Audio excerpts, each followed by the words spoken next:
ओम शांति। 9 दिसंबर 2025 बाबा के महावाक्य। मीठे बच्चे, बाबा आए हैं तुम्हें बेहद की जागीर देने। ऐसे मीठे बाबा को तुम प्यार से याद करो तो पावन बन जाएंगे। प्रश्न: विनाश का समय जितना नजदीक आता जाएगा उसकी निशानियां क्या होंगी?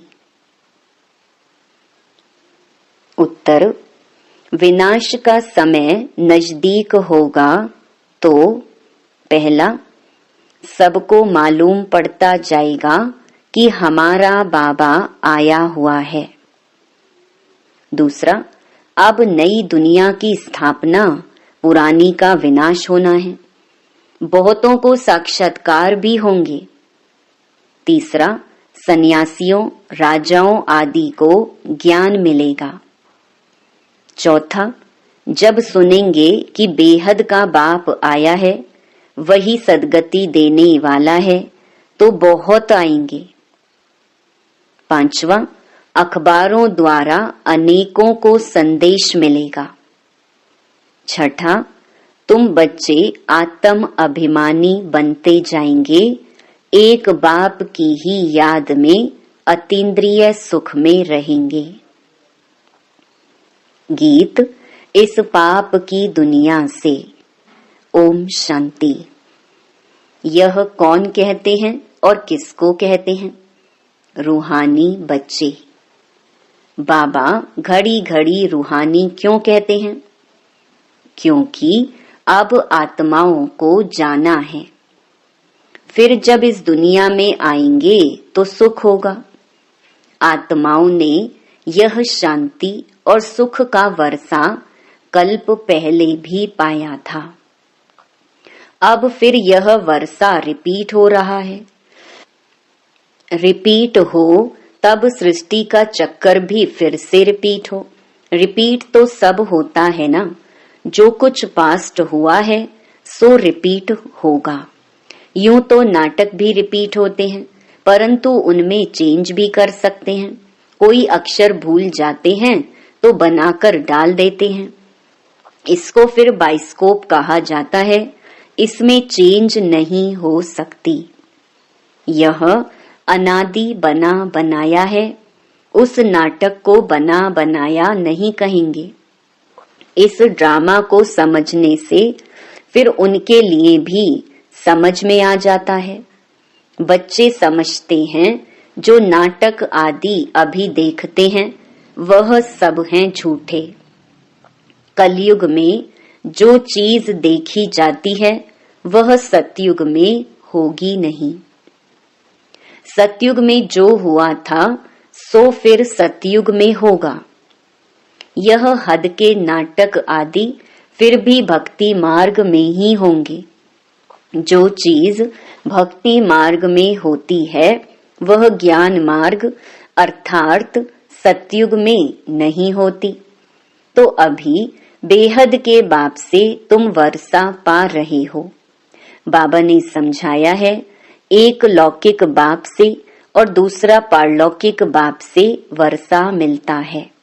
बाकी जो अलौकिक बाप है उनसे वर्षा नहीं मिलता। यह खुद उनसे वर्षा पाते हैं। यह जो नई दुनिया की प्रॉपर्टी है वह बेहद का बाप ही देते हैं। सिर्फ इन द्वारा इनसे एडॉप्ट करते हैं, इसीलिए इनको बाप कहते हैं। भक्ति मार्ग में भी लौकिक और पारलौकिक दोनों याद आते हैं। यह अलौकिक नहीं याद आता क्योंकि इनसे कोई वर्षा मिलता ही नहीं है। बाप अक्षर तो बरोबर है, परंतु यह ब्रह्मा भी रचना है ना। रचना को रचता से वर्षा मिलता है। तुमको भी शिव बाबा ने क्रिएट किया है, ब्रह्मा को भी उसने क्रिएट किया है। वर्षा क्रिएटर से मिलता है, वह है बेहद का बाप। ब्रह्मा के पास बेहद का वर्षा है क्या? बाप इन द्वारा बैठ समझाते हैं इनको भी वर्षा मिलता है। ऐसे नहीं कि वर्षा लेकर तुमको देते हैं। बाप कहते हैं तुम इनको भी याद ना करो। यह बेहद के बाप से तुमको प्रॉपर्टी मिलती है। लौकिक बाप से हद का, पारलौकिक बाप से बेहद का वर्षा दोनों रिजर्व हो गए। शिव बाबा से वर्षा मिलता है, बुद्धि में आता है। बाकी ब्रह्मा बाबा का वर्षा क्या कहेंगे? बुद्धि में जागीर आती है ना। यह बेहद की बादशाही तुमको उनसे मिलती है। वह है बड़ा बाबा। यह तो कहते हैं मुझे याद नहीं करो, मेरी तो कोई प्रॉपर्टी है नहीं जो तुमको मिले। जिससे प्रॉपर्टी मिलनी है उनको याद करो। वही कहते हैं माँ मेकम याद करो। लौकिक बाप की प्रॉपर्टी पर कितना झगड़ा चलता है। यहाँ तो झगड़े की बात नहीं। बाप को याद नहीं करेंगे तो ऑटोमेटिकली बेहद का वर्षा भी नहीं मिलेगा। बाप कहते हैं अपने को आत्मा समझो। इस रथ को भी कहते हैं तुम अपने को आत्मा समझ मुझे याद करो तो विश्व की बादशाही मिलेगी। इसको कहा जाता है याद की यात्रा। देह के सब संबंध छोड़ अपने को अशरीरी आत्मा समझना है। इसमें ही मेहनत है। पढ़ाई के लिए कोई तो मेहनत चाहिए ना। इस याद की यात्रा से तुम पतित से पावन बनते हो। वह यात्रा करते हैं शरीर से। यह तो है आत्मा की यात्रा। यह तुम्हारी यात्रा है परम धाम जाने के लिए। परम धाम अथवा मुक्ति धाम कोई जा नहीं सकते हैं सिवाय इस पुरुषार्थ के। जो अच्छी रीति याद करते हैं वही जा सकते हैं और फिर ऊंच पद भी वही पा सकते हैं। जाएंगे तो सब, परंतु वह तो पतित है ना, इसीलिए पुकारते हैं। आत्मा याद करती है, खाती पीती सब आत्मा करती है ना। इस समय तुमको देही अभिमानी बनना है। यही मेहनत है। बिगर मेहनत तो कुछ मिलता नहीं है। भी बहुत सहज, परंतु माया का अपोजिशन होता है। किसकी तकदीर अच्छी है तो झट इसमें लग जाते हैं। कोई देरी से भी आएंगे। अगर बुद्धि में ठीक रीति बैठ गया तो कहेंगे बस हम इस रूहानी यात्रा में लग जाता हूँ। ऐसे तीव्र वेग से लग जाएं तो अच्छी दौड़ी पहन सकते हैं। घर में रहते भी बुद्धि में आ जाएगा। यह तो बहुत अच्छी राइट बात है। हम अपने को आत्मा समझ पतित पावन बाप को याद करता हूँ। बाप के फरमान पर चलें तो पावन बन सकते हैं। बनेंगे भी जरूर। पुरुषार्थ की बात है बहुत सहज। भक्ति मार्ग में तो बहुत डिफिकल्टी होती है। यहाँ तुम्हारी बुद्धि में है अब हमको वापस जाना है बाबा के पास। फिर यहाँ आकर विष्णु की माला में पिरोना है। माला का हिसाब करें। माला तो ब्रह्मा की भी है, विष्णु की भी है, रुद्र की भी है। पहले पहले नई सृष्टि के यह है ना। बाकी सब पीछे आते हैं, गोया पिछाड़ी में पिरोते हैं। कहेंगे तुम्हारा ऊंच कुल क्या है? तुम कहेंगे विष्णु कुल। हम असल विष्णु कुल के हैं। फिर क्षत्रिय कुल के बने। फिर उनसे बिरादरियां निकलती हैं। इस नॉलेज से तुम समझते हो बिरादरियां कैसे बनती हैं। पहले पहले रुद्र की माला बनती है। ऊंचते ऊंच बिरादरी है। बाबा ने समझाया है यह तुम्हारा बहुत ऊंच कुल है। यह भी समझते हैं सारी दुनिया को पैगाम जरूर मिलेगा। जैसे कई कहते हैं भगवान जरूर कहाँ आया हुआ है, परंतु पता नहीं पड़ता है। आखिरीन पता तो लगेगा सबको, अखबारों में पढ़ता जाएगा। अभी तो थोड़ा डालते हैं, ऐसे नहीं कि एक अखबार सब पढ़ते हैं। लाइब्रेरी में पढ़ सकते हैं, कोई 2-4 अखबार भी पढ़ते हैं, कोई बिल्कुल नहीं पढ़ते। यह सबको मालूम पड़ना ही है कि बाबा आया हुआ है। विनाश का समय नजदीक होगा तो मालूम पड़ेगा। नई दुनिया की स्थापना, पुरानी का विनाश होता है। हो सकता है बहुतों को साक्षात्कार भी हो। तुम्हें सन्यासियों, राजाओं आदि को ज्ञान देना है, बहुतों को पैगाम मिलना है। जब सुनेंगे बेहद का बाप आया है, वही सदगति देने वाला है, तो बहुत आएंगे। अभी अखबार में इतना दिल पसंद कायदे मुजीब निकला नहीं है। कोई निकल पड़ेंगे, पूछताछ करेंगे। बच्चे समझते हैं हम श्रीमत पर सतयुग की स्थापना कर रहे हैं। तुम्हारी यह नई मिशन है। तुम हो ईश्वरीय मिशन के ईश्वरीय भांति। जैसे क्रिश्चियन मिशन के क्रिश्चियन भांति बन जाते हैं, तुम हो ईश्वरीय भांति। इसीलिए गायन है, अतीन्द्रिय सुख गोप गोपियों से पूछो, जो आत्म अभिमानी बने हैं। एक बाप को याद करना है, दूसरा ना कोई। यह राजयोग एक बाप ही सिखलाते हैं। वही गीता का भगवान है। सबको यही बाप का निमंत्रण व पैगाम देना है। बाकी सब बातें हैं ज्ञान श्रृंगार। यह चित्र सब हैं ज्ञान का श्रृंगार, ना कि भक्ति का। यह बाप ने बैठ बनवाए हैं मनुष्यों को समझाने के लिए। यह चित्र आदि तो प्रायलोप हो जाएंगे, बाकी यह ज्ञान आत्मा में रह जाता है। बाप को भी यह ज्ञान है, ड्रामा में नूंद है। तुम अभी भक्ति मार्ग पास कर ज्ञान मार्ग में आए हो। तुम जानते हो हमारी आत्मा में यह पाठ जो चल रहा है, नोंद थी जो फिर से हम राजयोग सीख रहे हैं बाप से। बाप को ही आकर यह नॉलेज देनी थी। आत्मा में नूंद है, वहां जाए पहुंचेंगे, फिर नई दुनिया का पार्ट रिपीट होगा। आत्मा के सारे रिकॉर्ड को इस समय तुम समझ गए हो, शुरू से लेकर। फिर यह सब बंद हो जाएंगे। भक्ति मार्ग का पार्ट भी बंद हो जाएगा। फिर जो तुम्हारी एक्ट सतयुग में चली होगी वही चलेगी। क्या होगा यह बाप नहीं बताते हैं। जो कुछ हुआ होगा वही होगा। समझा जाता है सतयुग है नई दुनिया।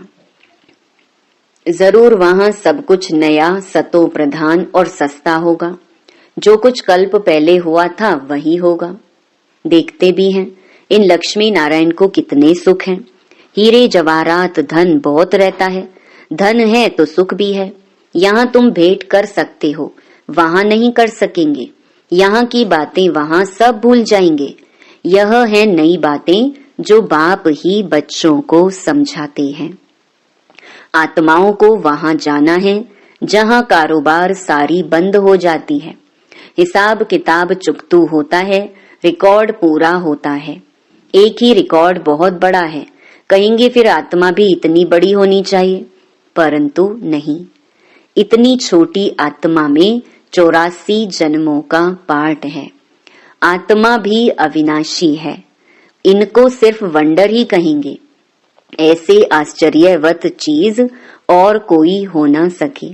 बाबा के लिए तो कहते हैं सतयुग त्रेता के समय विश्राम में रहते हैं। हम तो ऑलराउंड पार्ट बजाते हैं, सबसे जास्ती हमारा पार्ट है। तो बाप वर्षा भी ऊंच देते हैं, कहते हैं 84 जन्म भी तुम ही लेते हो। हमारा तो पार्ट फिर ऐसा है जो और कोई बजा ना सके। वंडरफुल बातें है ना। यह भी वंडर है जो आत्माओं को बाप बैठ समझाते हैं। आत्मा मेल फीमेल नहीं है। जब शरीर धारण करती है तो मेल फीमेल कहा जाता है। आत्माएं सब बच्चे हैं तो भाई भाई हो जाती हैं। भाई भाई हैं जरूर वर्षा पाने के लिए।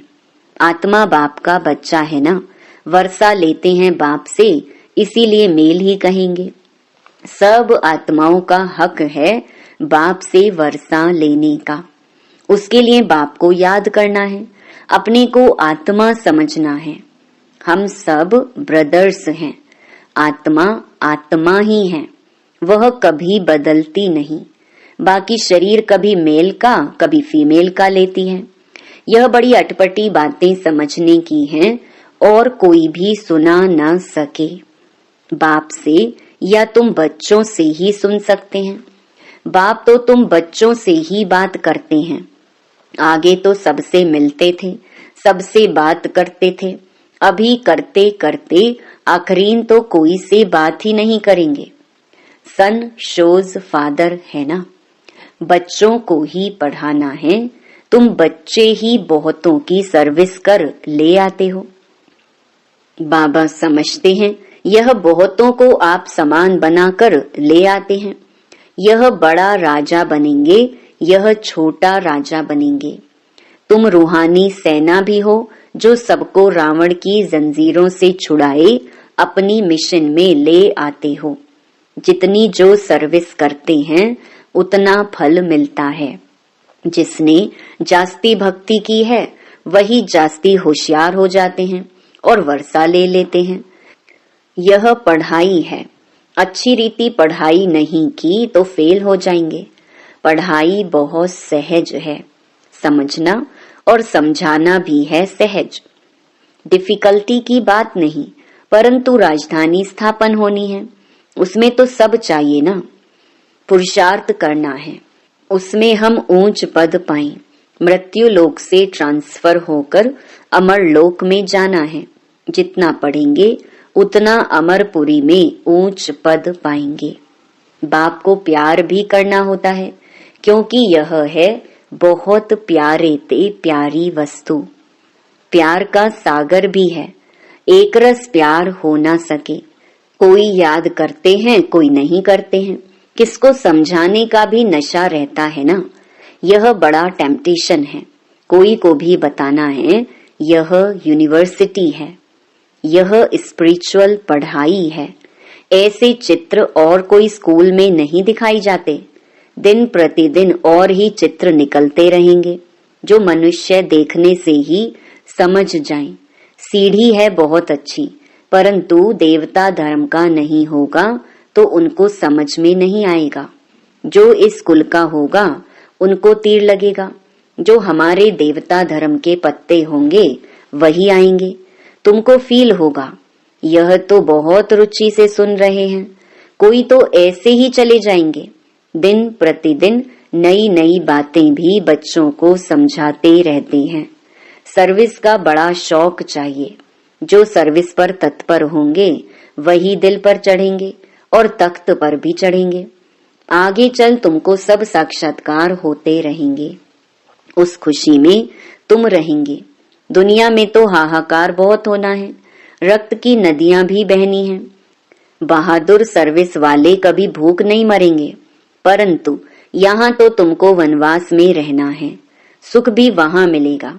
कन्या को तो वनवास में बिठाते हैं ना, ससुर घर जाकर खूब पहनना। तुम भी ससुर घर जाते हो तो वह नशा रहता है, वह है ही सुख धाम। अच्छा, मीठे मीठे सिकिलधे बच्चों प्रति माता पिता बाप दादा का याद प्यार और गुड मॉर्निंग। रूहानी बाप की रूहानी बच्चों को नमस्ते। धारणा के लिए मुख्य सार। पहला, माला में पिरोने के लिए देही अभिमानी बन तीव्र वेग से याद की यात्रा करनी है।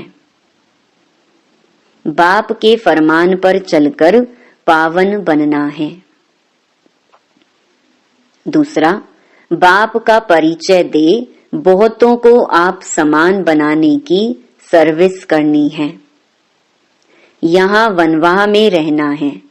अंतिम हाहाकार की सीन देखने के लिए महावीर बनना है।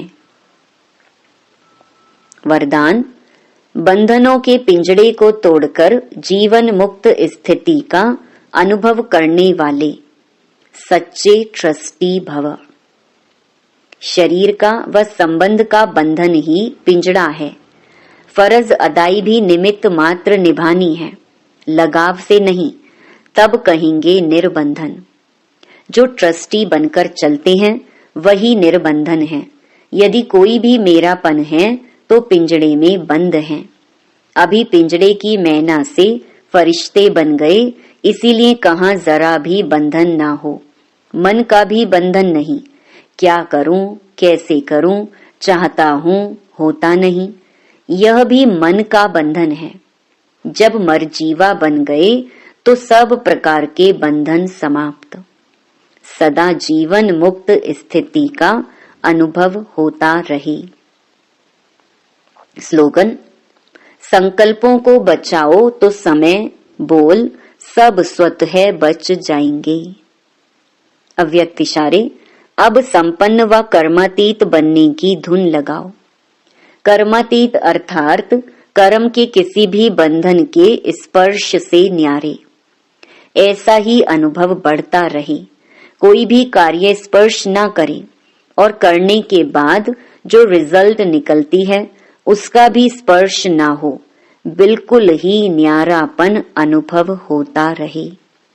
जैसे कि दूसरे कोई ने कराया और मैंने किया, निमित्त बनने में भी न्यारापन अनुभव हो।